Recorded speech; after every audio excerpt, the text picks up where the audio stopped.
Ini merupakan dokumenter asli. Tentara Inggris membom dan membakar rumah-rumah dan kampung-kampung di Bekasi, sehingga membuat 3.379 orang kehilangan tempat tinggal.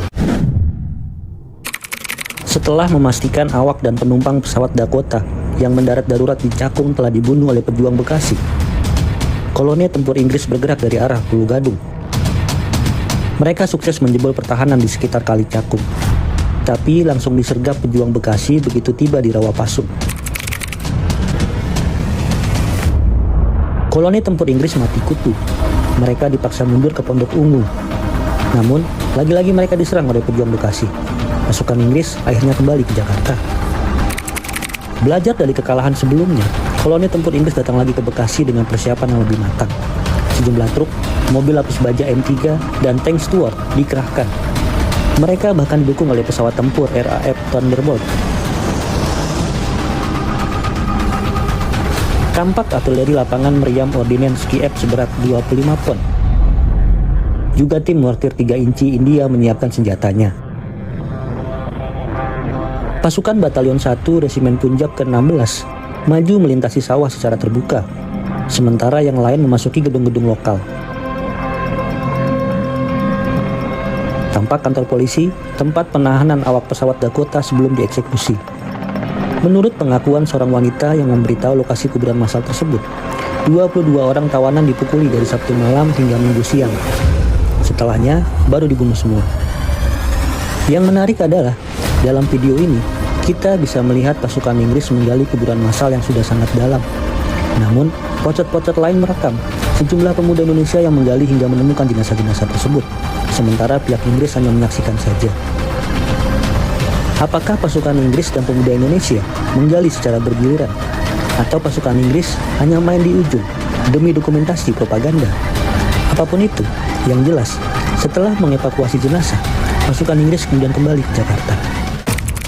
Puluhan truk mengangkut serdadu Inggris India, puluhan panser dan pesawat terbang menyerbu Bekasi. Inggris menyebut operasi militer ini sebagai ekspedisi untuk memberi hukuman.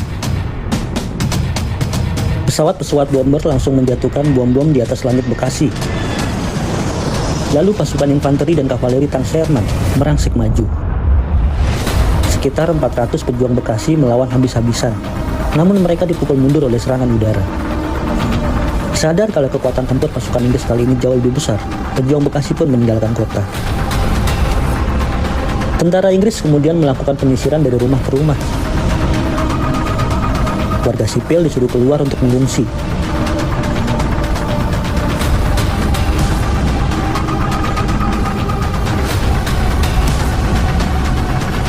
Dalam penyisiran ini, pihak Inggris mendapati 4 orang pemuda yang memiliki senjata, yang kemudian mereka dakwa sebagai anggota Laskar Hitam, laskar yang bertanggung jawab atas pembunuhan kru pesawat Dakota.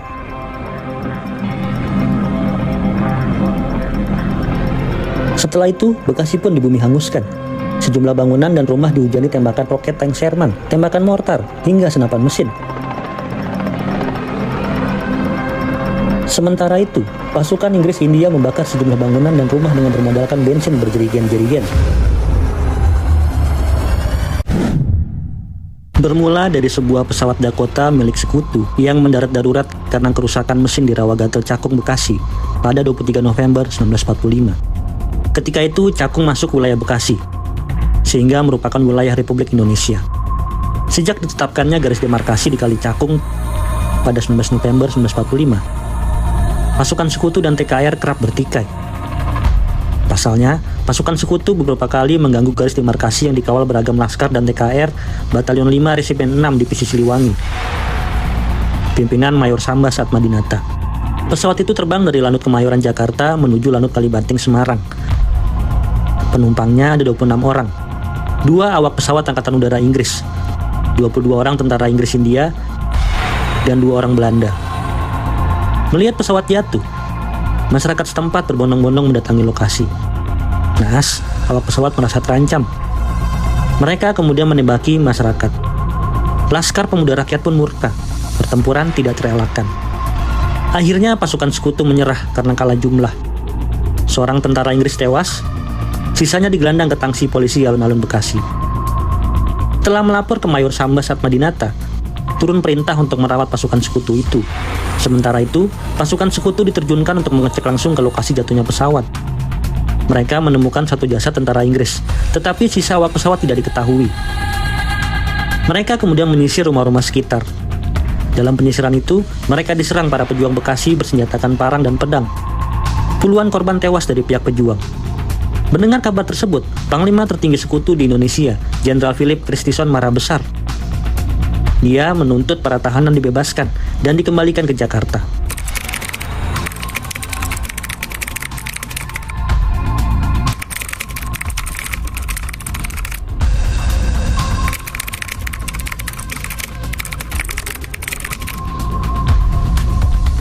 Pengakuan Edi dibenarkan oleh Richard Macmillan dalam The British Occupation of Indonesia 1945-1946. Ia mengutip laporan Inggris bahwa pelaku eksekusi adalah bukan tentara Republik, melainkan Laskar Banteng Hitam. Perdana Menteri Indonesia Sultan Syahrir meminta penjelasan kepada Letkol Mupreni Mukmin selaku Komandan Resimen 5 Cikampek, di mana lokasi pesawat merupakan wilayahnya. Letkol Mukmin mengaku tak bisa berbuat banyak sebab para tahanan sudah tewas. Kejadian ini bahkan membuat Presiden Soekarno datang ke Bekasi untuk menanyakan langsung ke Letkol Mukmin. Setelah mendengar penjelasan Mukmin, Soekarno pun pergi. Namun, kedatangan Soekarno telah membuat semangat para pejuang Bekasi makin berkobar.